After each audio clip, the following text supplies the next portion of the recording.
G'day folks, it's Laura here, and today I have set myself a really big challenge. So a few weeks ago I painted this acrylic pour background and I absolutely love it. So it's got a lot of colour, it's got a lot of motion, it's got a lot of detail.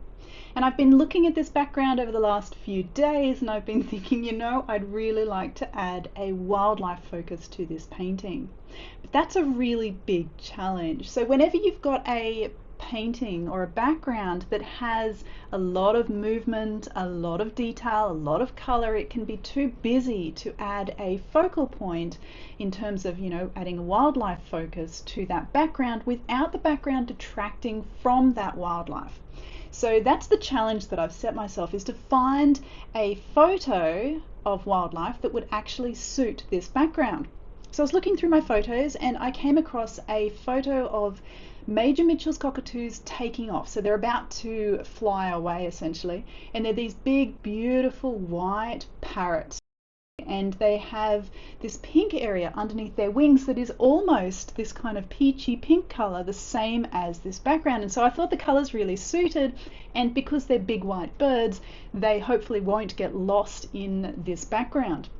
So what I've done is I've taken the elements of that photo, and these are the two little groups of birds that I'd like to use, and I've printed them out obviously at approximately the right size, and I'll just line these up on here so you can get an idea of what I'm planning.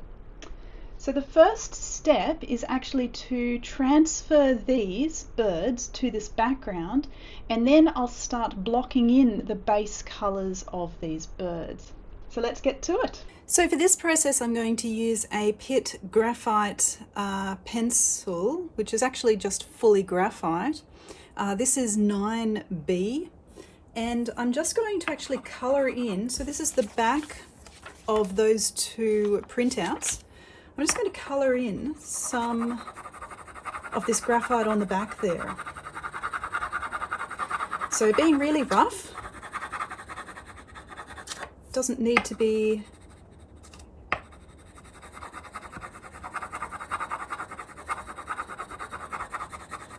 very detailed. Now I have cut around about 1 centimetre away from the actual edges, and so I need to make sure that I go up to include those edges, because that's essentially what I'm going to be doing. Is I'm going to trace, this is how I transfer my photos without having to spend too much time on getting proportions right and things like that, because essentially what I'm most interested in is actually the painting process.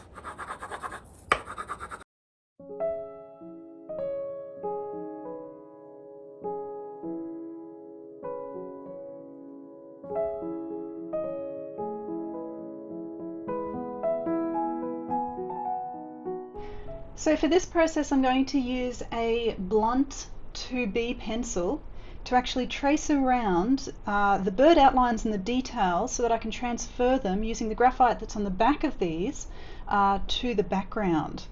And I've positioned them here roughly where I'd like them. So just going to start, and I need to make sure that this printout doesn't actually move at all, because otherwise I will obviously damage my transfer.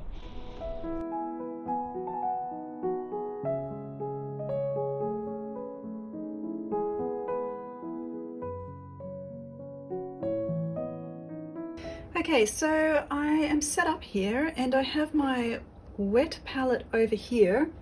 It's previously been used, so I'm going to just clean off that wet palette to start with. Just takes a couple of tissues to get the paint off. So essentially the benefit of wet palette is that it allows your acrylic paints to stay wet and usable for a very long period of time.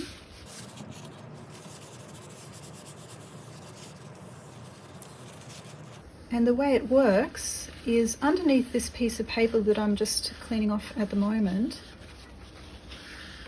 It's not actually paper, it's a membrane. Underneath this membrane is a foam piece, and it's within a housing that allows you to hold water.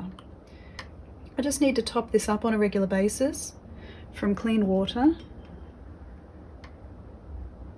to ensure that my wet palette stays wet during the process of painting.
Hi again, folks. So I spent a little bit more time on the details of this image, and here is the final result. You can let me know in the comments down below what you think of it.